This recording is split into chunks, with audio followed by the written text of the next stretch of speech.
अस्सलाम वालेकुम फ्रेंड्स, आज बनाएंगे ओरियो का ज़बरदस्त सा एनर्जी ड्रिंक। इसके लिए ले लीजिए एक पैक ओरियो, इसको खोल के डाल दें ब्लेंडर में। साथ में डाल दीजिए 2 बनानास, और अगर 3 करना चाहें तो आप 3 भी कर सकते हैं।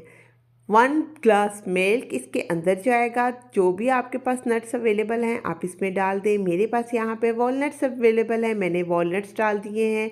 चीनी की एक्स्ट्रा कोई ज़रूरत नहीं है क्योंकि ऑलरेडी दूध और केलों के अंदर बहुत सारी चीनी होती है। ब्लेंड कर लीजिए अच्छे से, ग्लास में निकालिए। ग्लास को पहले आप ऊपर से थोड़ा सा वेट कर दीजिए और उसके बाद उसको एक चीनी के बाउल में इस तरह से लपेट लीजिए। बहुत ज़बरदस्त सी चीनी कोट हो जाएगी। अब इसके अंदर ओरियो शेक डालें और इसको मज़ेदार से शेक को खूब अच्छे से इंजॉय करें। पर फटाफट से मेरे चैनल को पहले सब्सक्राइब कर दें। अल्लाह हाफिज़।